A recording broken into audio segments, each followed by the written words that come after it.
Welcome to Brandcom Connect, a series of webinars being organized by Brandcom Public Relations, a division of Madison World, India's largest homegrown media and communications company.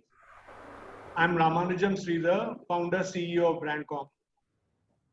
I'd like to believe that I don't need an introduction, even if my wife needs to be told some of the good things that I have done. But it's actually true that it's not me, but the panelists whom I'm privileged to moderate who don't need introduction. Although the introduction of the panelists has been sent to everyone who is registered and also on Facebook, I'd be doing an injustice if I didn't do a one-sentence introduction at least. I welcome Mr. Madhavan, the Managing Director of Peps Industries, India's largest spring mattress company. Mr. Madhavan has over 4 decades of experience and has disrupted the Indian mattress industry with Peps by making an international comfort, such as the spring mattress, something simple, affordable, and accessible to customers. Thank you. Thank you. Thank you for being here, sir. Thank you. Mr. Arjun Ranga, the Managing Director of Cycle Pure Agarbattis, is a true advertisement for what professionally run family business can do. This brand of agarbattis are the leaders in the industry, and under the stewardship, Cycle Pure Agarbatti stands today as India's largest manufacturer of agarbatti, possibly the world's. Mr. Chandramouli, the CEO of Feedback Insights, an offshoot of Feedback Consulting, a leader in the market research space, has done interesting work on how consumers will behave post-COVID-19 with an extensive sample size. The format of the panel will be pretty straightforward. Mr. Chandramouli will start with a short presentation on his research findings, and then I will have the panelists respond with their own views on the research, their experiences during this challenging 3 months, and their thoughts on the way forward. Please send your questions so that we can share that with the panelists and get their responses to your doubts. Mr. Chandramouli, we look forward eagerly to your presentation. Thanks a lot.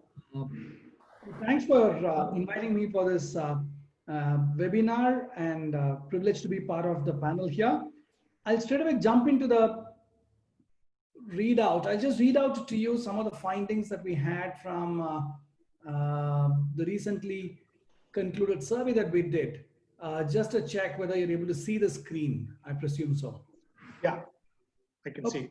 So I'm going to really share with you some very interesting takeaways that we had of a survey that we did amongst the urban consumers. And really the context was to understand the new normal and how consumers will behave with this new normal. So with that as a view, of course, this new normal is now getting out of people's ears, hearing this new normal all over. But when you look at from a consumer point of view, we believe that consumers are going to embrace a certain kind of behavior post this COVID, and with all restrictions and with what media is telling that you may have multiple lockdowns before the really kind of settles down. So there are going to be multiple changes in the way behavior is going to happen, and what implications that we have as marketeers and brand owners is what we really wanted to kind of find out from this. So we really used a model of diffusion of innovation, looking at, you know, the framework of innovators, early adopters, laggards, that kind of a thinking in the context of new to the world products. While some of the categories and products are not new to the world, the consumers have become new to the world. So to that extent, how are the consumers going to react to this new normal? And from that perspective, we put together certain kinds of questions, and we reached out to the target audience. Given that the complete lockdown happened, we couldn't physically do it. So we did a mix of social media, some conversations. April end to May, middle of the May is when this exercise was done. And we really reached out to the urban consumers, the core urban consumers in the cities, socioeconomic class A1, A2, and I know it really contributes to 16% of the total consumers in the country, and 12 plus years. Methodologies are fairly standard research methodologies, but what we were very, very keen to see is the kind of perspectives that they had. So 1,200 consumers we reached out to, and spread between south, west, north, east. East was less represented in the sample that we covered, and that's also primarily because of the city coverage that we had. I mean, more cities in the south, and you have more coverage in the south. 30-70 coverage between women and men, and the socioeconomic class A1 was a significant portion of the coverage in the context of this consumers that we reached out to.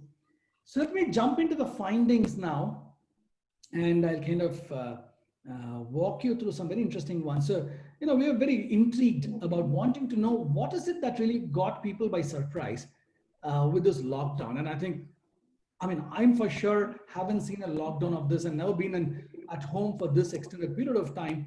So interesting takeaways: empty roads, people at home. Those are the kind of things that really surprised the consumers. And what did the consumers see as a positive outcome of COVID-19? Increased community consciousness and time spent with family, focus on health. That really got people seeing positive about the outcome of COVID-19. So I was actually quite surprised to see increased community consciousness seen as a positive outcome of COVID, with people participating. You have the COVID health warriors, a lot of people who are contributing, going out and doing. So that's really one that really came in as a big positive that consumers saw. We had another question and wanting to get a sense of what people really felt worried about. And we really prompted them with some series of questions, and the top answers were, and the worry intensity here is about being extremely worried, very worried about these elements. No brainer. Consumer or the family member catching the virus was the top worry, 50%, followed by reduced earning, job loss, salary cut. Those are the top two.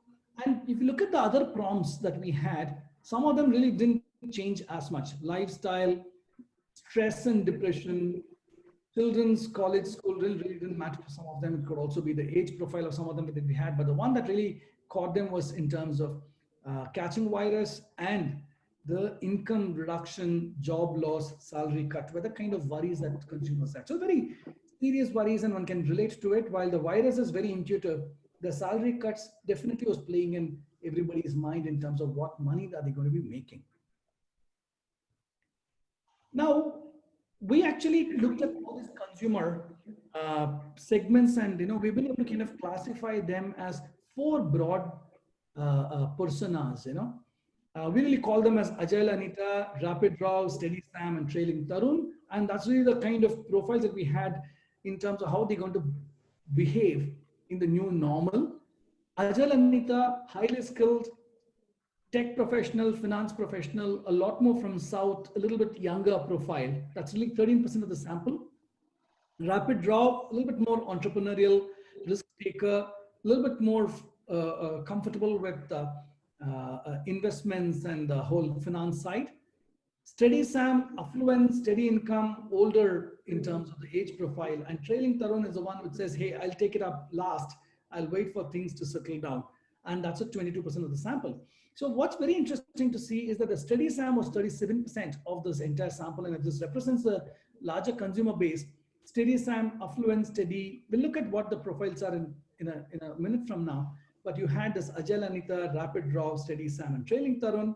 And each of you can start asking yourself, where would you really fall in, which persona fits you the most? Let's look at each of those personas now.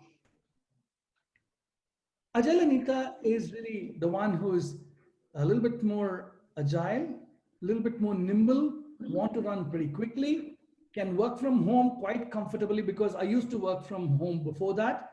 Lockdown really didn't affect my work because I continued to do the way I was doing the work before. Youngish. Of course, while I called it as Agile Anita, I could have well called it as Agile Amit also. Equal proportion of genders represented in this group. Highly social, feels that I want to see the normal come in quite quickly, hungry to get back to experiences. That's really the Agile Anita, 13% of the sample base. The one that you would see rushing to the mall on 8th of June maybe, and that's 13% of the sample. Rapid Draw, equally risk taker, close in the heels of Agile Anita.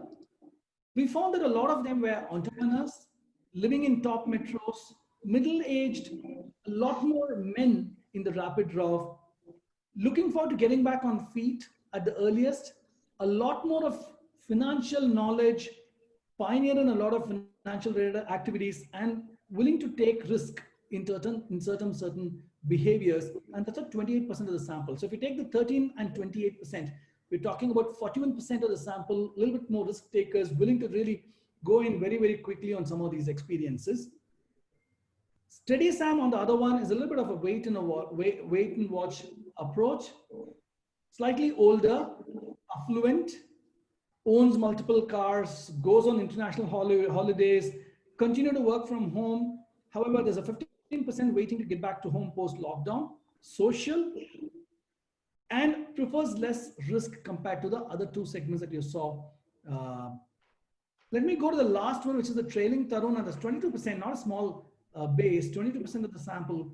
And here, this is a group which is risk averse, would like to kind of wait for things to settle down. Some of them also are people who have kind of finished all their commitments and in some ways can call them as retired, and not really changed a lot of what I'm doing right now and prefer to kind of wait and watch and take this forward. That's the 4 segments that we saw emerging from this research. And this is going to have an impact on the way brands are going to relate to these 4 personas. And what different brands are going to do is what I'm really very, very keen to kind of listen in from a panelist. I'll take a few more minutes to kind of wrap up this messaging from the research, and then very keen to listen to the panel. Couple of questions just to get a sense in terms of optimism. So the question was, based on the current situation, how do you feel? Optimistic, pessimistic? So the questions that we had, and you had 55% of this group saying, I'm feeling quite optimistic about what's going to happen. And a lot of people did relate to China business going to come into India. We're going to see a huge opportunity coming in from here. India has got a younger age profile. So a lot of them spoke about those kind of comments. But the big take, 55% were a lot more optimistic. Delhi really came in even more higher than what we saw for the country average. Rapid Rock, a lot more optimistic than the other ones, but by and large, all of them in the 50% range. So the big takeaway to me is that half the folks feel optimistic about this, with Rapid Rock really leading this way. And on the other one, in terms of compared to the 24th March, when it really hit us, the lockdown hit us on a day, by the time mid-April to mid-May, folks started getting a lot more comfortable. So the question we had was, how has the experience changed? And around 60% felt that their mood really improved and started saying that, hey, you know what, things will start getting better from here, kind of an opinion. Now, the reality on the ground versus what the mood is could be at variance, but at least there's a consumer mood in terms of how they're seeing. Now, these translate into very interesting things that people spoke about when we asked a question about what has impacted you positively and negatively. Spending time with the family, change in expenditure pattern, catching up on other activities seem to be the ones that really positively impacted them. Job, physical health, sleep patterns. And I think women have really taken a brunt of this. A lot of women said the sleep pattern has really hit them doing the brooming and mopping at home and cooking continuously. I think this takes a toll, and I'm sure a lot of men really supported in this, but it did hit a portion, 27% people on the sleep pattern. What did they do more? What did they do less? For whatever vague reason, eating non-veg had come down during the lockdown. I'm really hoping for some of the brands to kind of pull them back into eating non-veg, but I think that did come down significantly as stated by them. Spending time on stock markets did come down significantly, but wanting to eat healthy, spending a lot more time on work, and we did another research on work from home, and that's kind of echoed even there. Spending time on work from home, I think that's another one where a lot more people are spending more time on. And on the exercising and keeping fit, it's an equal proportion. 33% said that they did less, and 36% said they did more, and very different patterns, very different takeaways for us. I'll just kind of do the last few minutes and then conclude this. We had a series of behaviors, and we prompted all these consumers to say, what will you do and how quickly are you going to start doing these? And shopping online, indoor house service, which is the maids, getting the cooks, getting the maids, I think that along with buying liquor consumers said they're going to start doing very immediately. And I'm sure all of us have seen the visuals of all the liquor shops being crowded, and that's already happened.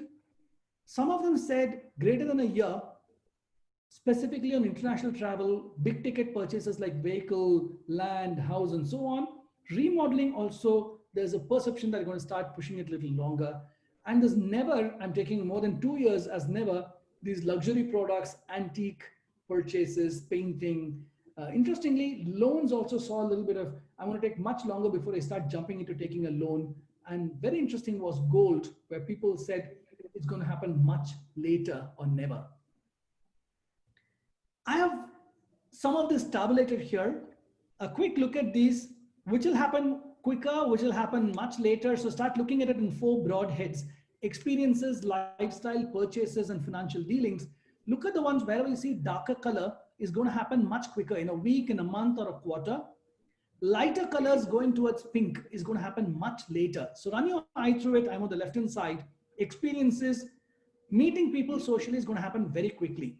50% of the consumers are going to start doing it in the first 20-25 days, and in the first month and a half, 80% of consumers will start meeting up with people. And you run your eye through it. Shopping online is going to start quite immediately. Cinemas is going to happen a little later. International travel is going to happen a little later.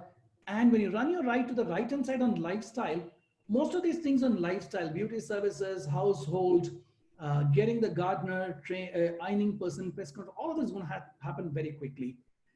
Purchases of dress and shoes, your consumer durables may happen very quickly, but the ones on some electronics, some luxury products, big ticket purchase, remodeling house is going to happen much later. Interesting part on financial aspects. Stock mutual fund, consumers saying going to jump in very quickly, and 80% of people are going to happen in the next 100 days. But the ones on loans, gold, life insurance, there is a segment of people who are going to say, I'm not going to do it very quickly. And very interesting patterns, very interesting impact on a lot of the other industries. I can actually now get to the panel. I'm opening up back to the panel. Thanks, Maulik. Very interesting research on the new normal. I'd like to just quickly compliment you on the choice of the sample also, because you have included people who are 45 to 55. And I've seen in India this preoccupation with the young consumer. People don't even talk to older consumers like us, even if we have the money or the resources to buy products and services. So the key takeouts for me are that the consumer is optimistic. And it's a very interesting point you made about eating non-veg, because we actually saw one of our customers dramatically drop their sale of chicken, and that's something that we are educating the customer on.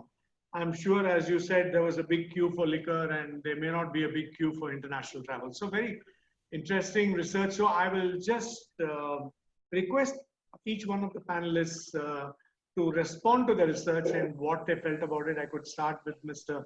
Madhavan. Thank you. You are into a tight spot. Other end is Tangamoli, after spending quite a lot of time and coming out with a huge data bank on his research. And I don't know what actually I have to say, but definitely Mauli, it's a good part of research. I partially agree with you, and a little bit of non-agreement is there. That's the point which I would like to bring it. But definitely your research is a way forward for brand managers. You see, this is my comment on that. Sure, thanks. Arjun, do you want to respond with your? No, I think very well researched. I think the sample size is so big, so I had to be very insightful. The way you categorize user is very good. I think the 4 classifications makes a lot of sense. I think we always try to look at how we can compartmentalize our customers so that we can focus a lot better. I think that's a very new thing that I've seen. I think overall it doesn't get anticipated. I think few insights of differences of what customers look at was slightly different. I did not imagine that empty roads were such an important thing that people were looking for. If you live in Bangalore. Yeah, exactly. Mysore, yeah. But yeah, very insightful. I think a lot of debate can happen on this. Gives a lot of direction as well for us to plan as marketeers. A good effort overall. I think once we get into the questions, I'll have a lot more to ask you and understand. Sure. The next question I wanted to ask both of the panelists in turn is, we had a lot of time over the last 10 weeks to think about our customer, our business, our, how are we going to our future readiness. I mean, a lot of thoughts and doubts, at least were there in my mind. So what did you as an entrepreneur learn during these troubled 10 weeks is something that I thought I'll ask each one of you. Sure. Well, let me respond to this question, Sridhar. Yeah. Uncertainty in unlocking the economic activities has created a lot of anxiety among all of us. In fact, more anxiety for brand managers. And also, we started, connecting everything, every economic activities to the COVID-19 situation. That's one thing I observed. We have reached to a stage that let us prepare ourselves for this type of situation in future. In fact, I felt that a sort of paranoid syndrome has been inducted during the period of this lockdown. That's one thing I observed. For instance, recent past, I read a news article, a very interesting news article, which says that COVID-19 could change the way cricket is played. I was wondering what this is. And it says that they have come out with a conclusion that don't worry about the issue of saliva. There is a way out for swing bowling. That means it has gone to an extent that, henceforth swing bowling could only be possible with saliva. And don't worry about your saliva, and we are manufacturing saliva. I felt that what actually is happening around us, I felt that people are trying to find an alternative way to live and exist in case such situation comes. That's what I could draw. The other interesting subject matter which I read also, which is interesting for the panelists as well as the listener is, I came across a newspaper, newsprint news, I think about 2 days back, that there is a spurt in dishwashers, demand.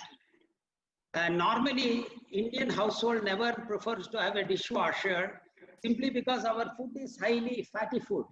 To clean it in a dishwasher, it's as good as, having 2 maids at your house. This being the case, I read that there is a huge spurt. Somewhere in Bangalore, I read that Pi International, one of the appliance seller, stated that he used to have one dishwasher demand every 5 days, and today he's having 5 to 6 dishwasher per day, and he is forecasting that the demand would go as high as 80 to 85%. And also, I came across the FinLab reports. Recently, someone sent me the FinLab reports. It says that the gross transaction value of consumer durable is going to bounce up, he says. And in fact, he also indicates there is a greater demand for dishwasher. What does that mean to me is, just like we have in manufacturing what is known as best practice, and then we look into new practices, I think consumers are also looking into something called new practice. So in my first example, I said consumers as well as the manufacturers are looking for alternatives.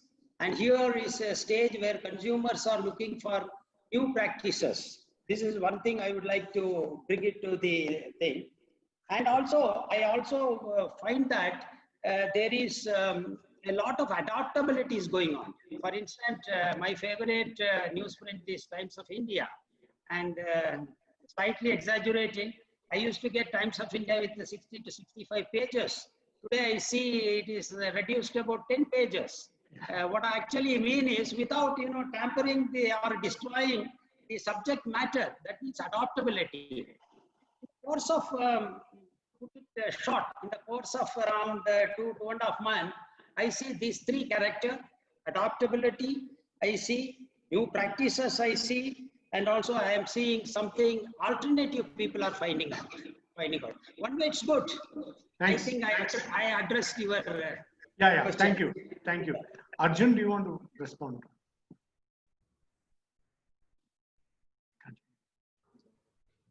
Arjun, you're on mute. Arjun? Yeah. Audio device to my laptop. Yeah. I believe the earlier device was not very audible. I hope it's much better here. Yeah, it's better now. Okay, good. Now, I think coming back to the question, all of us were shocked when COVID came in. We were not prepared for it.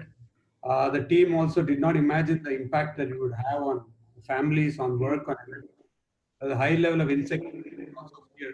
I think there are two basic emotions we all went through. There was one was fear and the other was helplessness. And at this point of time, I think as an entrepreneur and as a CEO, my responsibility was to take care of my people and my team. And that's what we did. We had to reassure everybody that things will come back to some semblance of normalcy. Also had to inspire the team to understand that this is actually an opportunity for us to introspect, correct mistakes that we've done. There were so many things that we had left in the back burner, over the past few years, going through the masters in our files, correcting a lot of data, training manuals to prepare. A lot of champions came about from the organization, which I had not imagined earlier.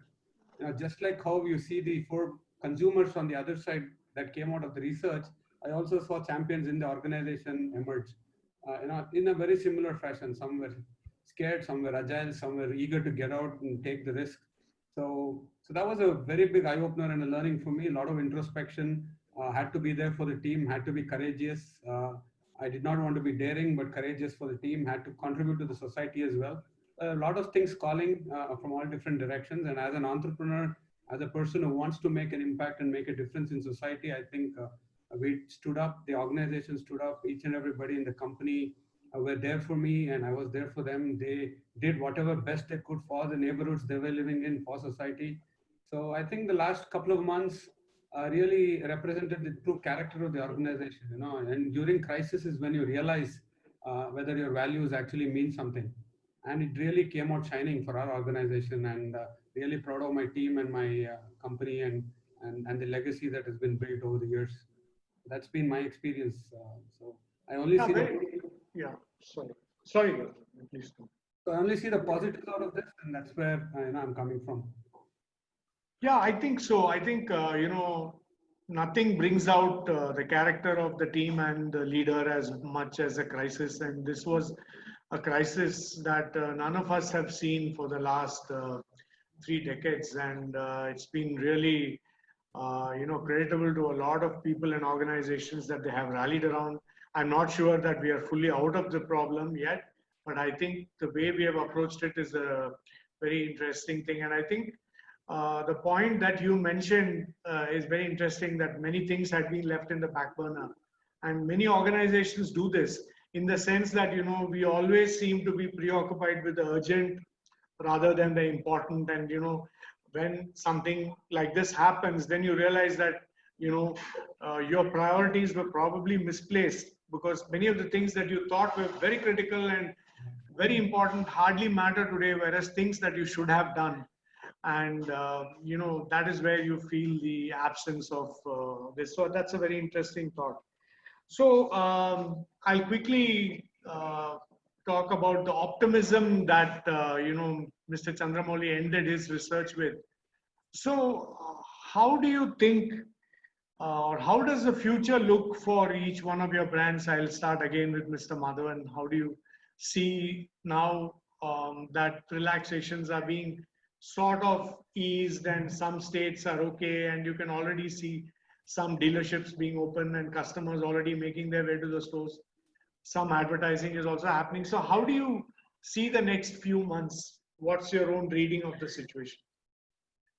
Well, it's very positive. We started our business somewhere during the 18th of this month, and the responses are really encouraging for us. Okay. However, I like to put a few points for the panelists as well as the viewers here. The job my product does to the customers are very well known, and it is closer to, or it is connected to well-being of a human being. What I mean is just like you have food, water, shelter, and air, sleeping is as important as that. But unfortunately, practically, this is not happening in our trade. In our trade, the proximity of product and the customers are even today a large gap is left over. I like to bring a research being done a long back. The research was on most preferred consumer and consumer durables for an household. You know, they made a list of 50 most preferred products. And surprisingly, it was mentioned that mattress comes somewhere at the 44th rank. That is the importance the customers have given to mattresses. I think that is not so with Arjun. You see, every day they use and every night they use, and all great occasions they even use a bundle of his product. It's not so. The grass is always greener on the other side. Sir. Other end. Yeah. So this is really sort of an issue we are facing. In fact, the interaction between the customer as well as the product is too low. And how to engage the customer so that the future becomes better for us is a real aspect that we are literally looking into this. And in my experience of 44 years in this industry, right from manufacturing to marketing and selling, I have seen similar situations. May not be as worst as that. Let me quote you that, somewhere in the beginning of 90s, we had what is known as golden era for Indian economy. You see, your market was fully open. Globalization took place. That's around 91. And also 91. And also we had a sort of, a sluggish period of somewhere around 18 months during 2008, I think. Global, yes. And during the course, I haven't seen a spurt in sales or in progress of this mattress industry. On those two incidents, we are, let me put it like this, we are steadily growing at snail speed, I can say. That's one of the observations. So I feel that this present situation will not have a very bad effect on us. Sure. Thanks. Arjun, do you want to just add to what? Can you just repeat the question? See, now that what is your outlook, say, for the next few months and this financial year, post-COVID? How do you see your customers, your business? How badly have you been affected by this crisis, if any? Oh yeah, so we've been significantly affected. No revenue. In the 70 years of the company, we've not had a situation where we've not had revenue for almost 2 months. So we're definitely affected, and we are a completely sales-driven organization. The strength of the team is distribution. So I think our distribution reach and people unable to travel is going to be a real hindrance for us. We are also heavily dependent on point of sale and impulse purchase as well. Also dependent on consumers getting into the stores and spending time and understanding the products, because there's so many different fragrances and products. So I think the selling methodology, consumers' buying behavior, all of this has to be considered. We need to redefine the way we conduct business. We need to become a lot more agile, nimble, be able to take quick decisions in the marketplace. Consumers' preferences can change. Whenever there's a crisis, whenever there's a life-altering moment for anybody, they do definitely restart and reboot. So that's one of my concerns going forward, to see how consumers' behavior is going to change. And that's where researchers like what Chandramouli has done would actually give us a lot more insight. From an organization standpoint and from a category standpoint, there's not been any demand contraction. People do continue to pray. They will continue to pray. So that challenge will not exist. However, market realities of distribution reach is going to happen always, right? Because retailers are going to start looking at the products differently, the way they stock, the way they sell, the way they promote the products. So that is going to be dynamic, and we need to be nimble and agile enough to adapt as and when we evolve. So that's my take. Yeah, thanks. Mauli, I just wanted you to come in for a minute. I had a question. I think your research also spoke about availability as one of the key things. So, do you see any shift in brand loyalty? You know, we used to talk about brands like Pepsi used to talk about I'll walk 7 miles for a Coke and all that stuff. So,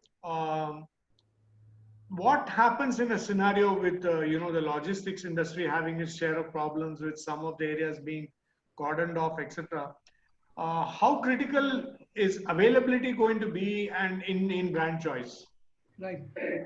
I'm going to answer this. We were doing some conversations with some of the dealers and outlets. So apparently, the outlets and some of the store managers are saying they want to play it safe and push brands which are a lot more reliable. And because these are not times when consumers want to kind of switch brands. So if there's something which is easy to push, I'm kind of known brands, I would like to move them, is what they're saying. And the other thing is in terms of availability. So the most crucial thing is now availability. And I think, apparently in some kids categories, people are saying, I don't want to buy another one because I'm very particular to buy the brand. But if there's no choice, maybe I'll go eat the Mari biscuit maybe. But I mean, that's fairly difficult to kind of have when I want to actually eat the, Crack Jack or something. So the thing is the choices are there, but the thing is availability is a big challenge. And I've always wondered, another question in this period is, will brand awareness start dropping? Every brand has put in money and done. And this is some question I want to ask both the panelists, how do you see it? I mean, are you worried about your brand awareness dropping in 2 months of people behaving so differently? I think I'll request the panelists to respond to that. I can only talk like a consultant or a consumer. To me, I'll answer after you. only to me, I don't think brand loyalty may not drop, provided the brand is standing on a very firm platform. Brand equity is created with value proposition. I don't think these 2.5 months could bring it down, or a few advertisements here and there could not being in the ad media will bring down the brand loyalty. I still feel that brand loyalty will carry on, and this is really a challenging period for brand leaders. In any segment, it's a challenging period. Customer will rely on good brands, and that will continue according to me, as long as I rightly said, value proposition is to their best of expectation. Arjun, do you want to respond? Definitely. I think I'm getting a lot of people messaging me that my audio is really bad. So I'm trying to figure that out. So that's why I keep going on and off video. So sorry about that. No, you're okay. Yeah. Yeah, I think Chandramouli, the point that you brought about a really deep concern. Definitely, there is some level of brand shift that has happened. I don't know if there's a loyalty that has gone down or not, but consumers still want products, and if the product that they want is not available for whatever reason, they are willing to look at other products now because they can't venture into other outlets. If online mediums, delivery mediums don't have the product of their choice, at least in FMCG, they are definitely shifting temporarily till their choice of product is available. Now, when they shift and use something else, they may like it, they may not like it, but that's a different discussion altogether, right? Yeah, so yeah, sure. That challenge always exists. Yeah, sure. I just had my own experience, because we were unable to shop and unable to go out and everything, like most of the customers, we did a lot of stuff online, probably a lot more than what we have ever done in the past. So I just wanted to ask this question. In fact, there was some research which I saw in the US that online buying of apparel, for instance, has been at an all-time high in the last 2 months, much more than it has ever been in the past. So is this because of the situation where I'm unable to shop, or do you see across categories a shift towards, in fact, one of the audience questions is also on that line. Do you, for example, Mr. Madhavan, see people buying mattresses online? It's a specific question which one of the, and I'll come to Arjun also, one of the participants is asked. Sridhar, I'm not rubbishing the fact that go digital is the way forward. I'm not rubbishing it. And we are also working a lot in this direction also. But all said and done, going online also depends upon the type of product that you Yes. are dealing with. Absolutely. For instance, let me talk about mattresses per se. Mattresses, there are 3-4 touch points I would like to bring it to the audience here. One is mattresses should not be a hard nor soft to get the best effect of real good night sleep. That means in between this is what is known as mattresses need to be firm enough. That's one point. Second point, buying a mattress process is, to me, is an investment. It's not just buy and forget, because most of the mattress will be with you for a longer duration. Closer to about 4 to 5 years, it will be with you. So the second point is, buying mattress is a process of investment that one has to keep in mind. Second thing is, mattress is more personalized as your suitings and shirtings. You see, the mattress which you prefer to enjoy to get the better benefit of it need not want to be same for me. That's the reason, you know, we always advise people, have a touch and feel of your mattresses before buying. This is the third thing.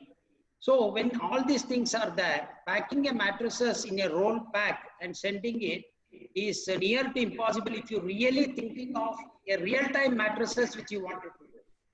Then people started putting me questions, sir. Of late, we see a lot of mattresses comes in packed condition to our place. I told them, definitely, those are the foam mattresses. It cannot be any other mattresses. It will be naturally PU foam mattresses. And PU foam mattresses are too soft to sleep. And PU foam, you can roll it and send. In fact, PU foam is a product which is used as an upholstery to all other furniture and mattresses. So if one looks into an international comfort, support, and luxury, I advise them to have a feel, touch and feel, and buy the product. So as far as my product is concerned, yes, it's possible for you to go online, but not totally. These touch points are very important for a customer. As long as the touch points only comes through feel, I think one has to go out, experience, and buy. This is my view. Arjun, do you? Yeah, about online, I think online is the future. Definitely for us as a company, we are seriously looking at online as a very important channel going forward. We have created cycle.in as a domain for us. So we have our own custom incense category as well there. So for us, online is critical. We believe it is the future. I don't know if I'd want to buy my mattress online or not. That's a different different. You have to ask your altogether. wife first. I don't think you're allowed to buy the mattress. After hearing me, I am very sure he will not buy online.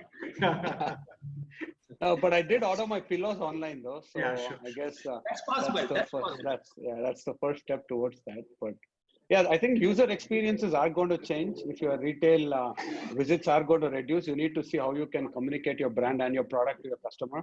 More so if it's a touch and feel kind of a product. We are into different product categories, so we need to discover how we will actually educate the customer about the product and its attributes, because they're definitely not going to be physically visiting. That's when I think brand becomes important. There's a level of trust that you put on a brand, even if you're not physically at the point of purchase. I think that's where branding actually makes a difference. I got a question to Arjun. Arjun, how do you address the fragrance part of your agarbatti through online? I don't know.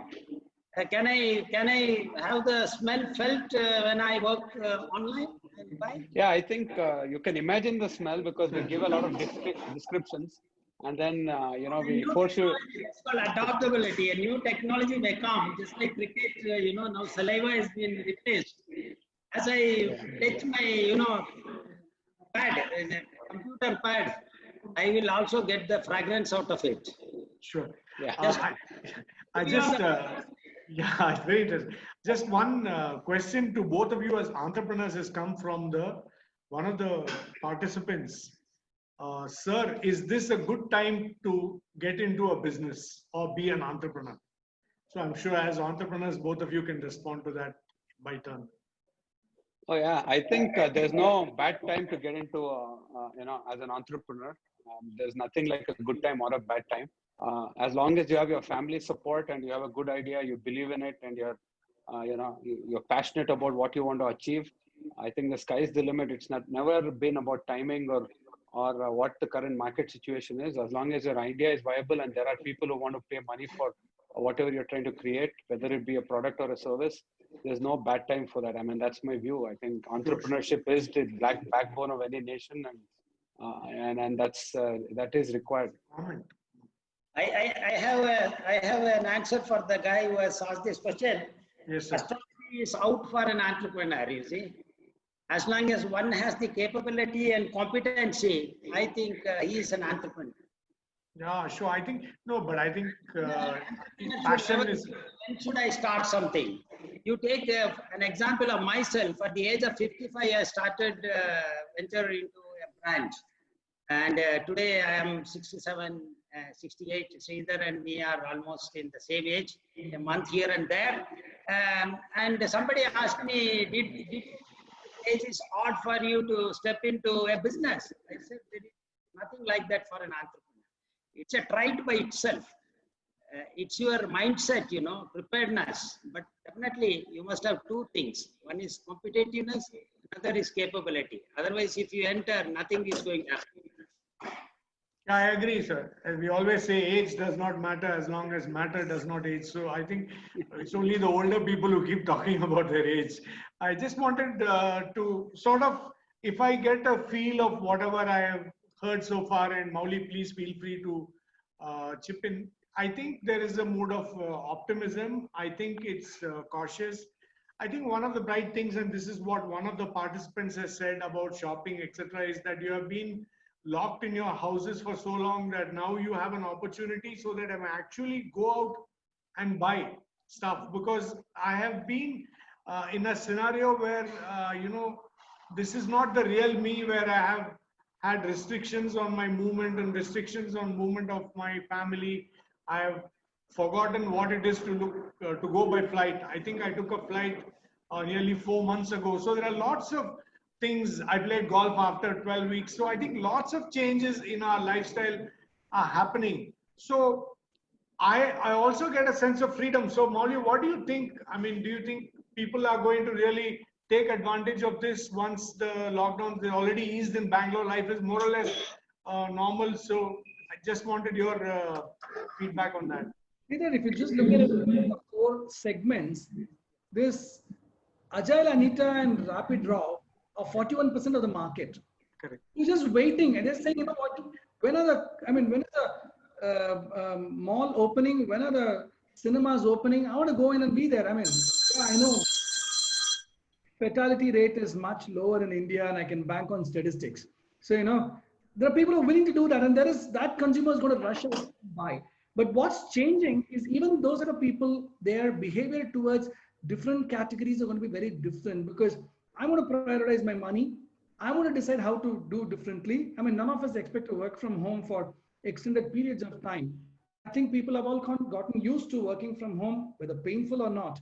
But the point is, Sridhar, there will be a set of people who will jump in very quickly. The question is in terms of how do brands appeal to this group of people and adapt some of their marketing mixes to kind of address some of the problems today, specifically on availability. You can't travel. I mean, like somebody said, you can't fly out.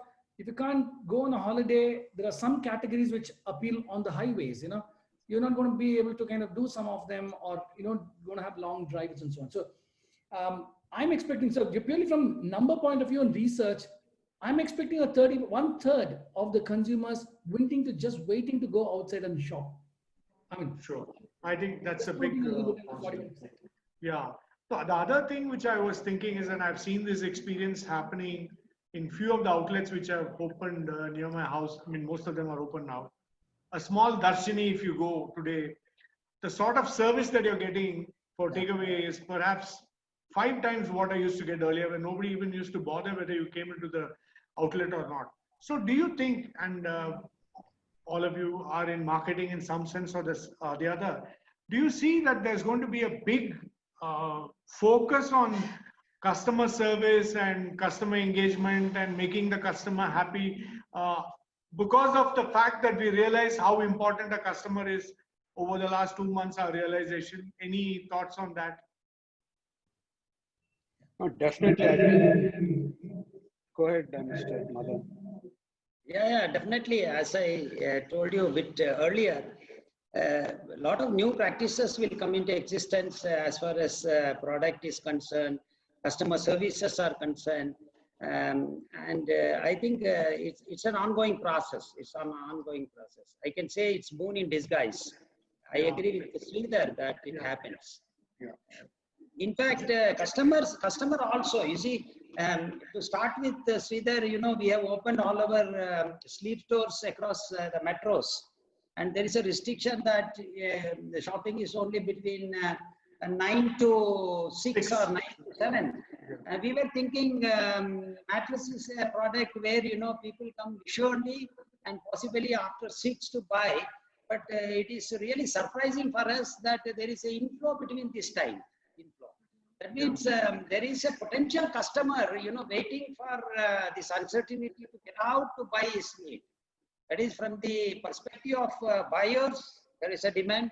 I think, as you rightly said, that even the manufacturers and service providers has to service them better. This occasion. Sure. Yeah. Arjun, you want to? So yeah, I think if you think like a consumer, right? If you look at the way my purchasing behavior has changed, this vocal for local is really something that has caught on, right? Try to help people in your community, try to give back to society, be a more meaningful and a purposeful brand, you know, make a difference. I think this last 3 months has really, you know, the way we celebrated the Corona warriors, the way we went, all of us went out and clapped. There is some greater purpose now for all of us to think beyond ourselves and, you know, just be beyond our circles. And I think that will start reflecting in the way brands start to communicate and interact with consumers as well. You know, you will start to learn how to tell better stories. You'll start to communicate digitally a lot more. You will ensure that, you know, your communication is just not on television like it used to be. I think PR will become very, very important going forward. You need your story told in different mediums. It just won't be limited to a single medium. People and consumers will start seeking a lot more. They will want to go out there and identify products and brands and companies that are actually making a difference and living what they preach. So this 2 months has actually made us all introspect quite significantly about a lot of things. And I think it's going to stand for a longer time. We will all evolve as a stronger nation, a stronger people. Humanity in the long term will become stronger, and companies and products will have to reflect that as well in their ethos. Which means consumers, the way we interact with consumers will definitely change. It's just not about buying behavior alone. That is one major change, like what Chandramouli is also rightly identified in his research, but it has to be backed by a lot of changes that we do on the brand as well. It can't just be a gimmicky marketing story anymore. Sure. I mean, that's my view. Yeah, I agree completely. I think it's you know, more about genuineness and you know, how you respond, and it just can't be, you know, just because I said so. I think we are running out of questions. We have a lot of questions that we have received from the audience. There's one specific question which I thought I'll ask Arjun. Has closure of religious places of worship affected the total sales of your brand? This is asked to you. Do you think religious fervor will be more in the coming days?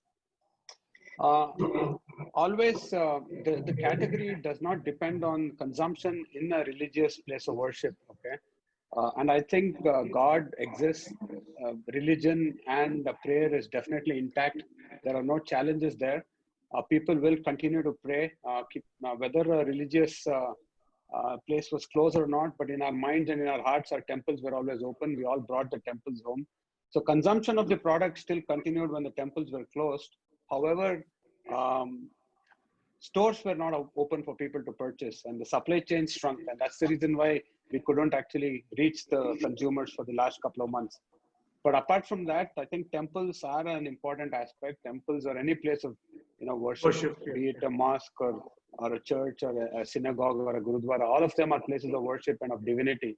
And we are a prayer brand after all, right? So it is important that people get to express their faith wherever they are. And most of us expressed our faith at home, so. I think it's okay.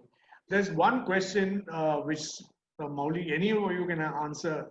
Do you think consumers will value pro-environmental products and companies more than before?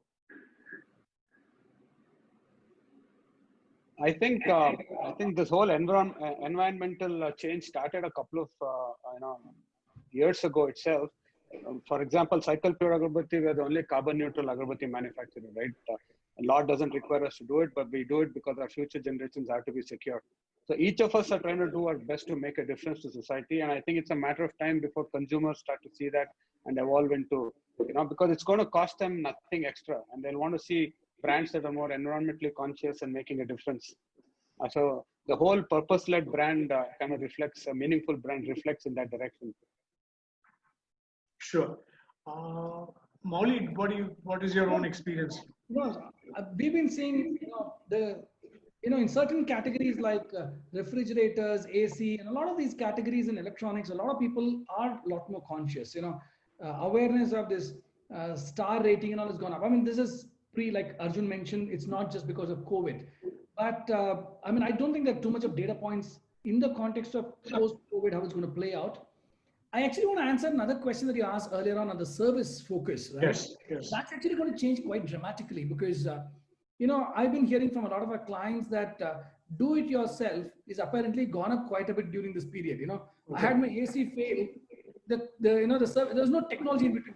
There's a service engineer on the other side and he's giving you instruction. The fellow is just trying to do something because you want it fixed. You can't fix it. Yes. If you can do it for 2 months, it can become a business model where you can do it yourself. I mean, fix your water purifier at home, get your Tata Sky fixing at home. If all of that can happen, and for example, I live in a society and, Lyft had a problem on a day and our office manager and some people fixed it. We didn't have the guy come in. So, that's my personal experience, but from a lot of our clients, we're seeing that this whole service models may change. And like the question that you asked about service at a counter will definitely change. I mean, that's bound to happen. A lot of research coming in don't have absolute data by now, but interesting patterns emerging. There's another question about migrant labor, and has their non-availability affected your business or service in any way?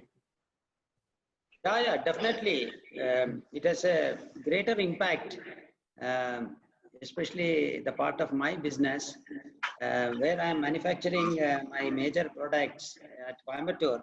We have closer to about 20 to 22% of laborers coming from the eastern part of the country.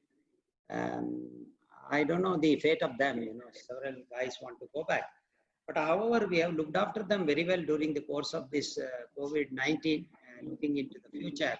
Like, we were serving them the food, catering food, in spite of work being not there. And we didn't do any sort of cut in their wages that we did. Some sort of thing we did. Definitely have an impact for a period of time. Sure. At least for the moment, you will have the shortage of laborers. What about you, Arjun? Yeah. No, our industry has not had any impact because predominantly we are on women empowerment. Most of our labor is based in the local areas where we are residing in. I think where we've been affected is in transportation and logistics, where a lot of truck drivers and other transportation loaders and unloaders typically are migrant labor, and that's where we're having challenges in loading and unloading of material and material movement. But for our organization per se, we are not dependent on migrant labor at all. Completely homegrown, and all of our employees are from the local areas itself, wherever we're based in the country. So we don't have a challenge in that regard.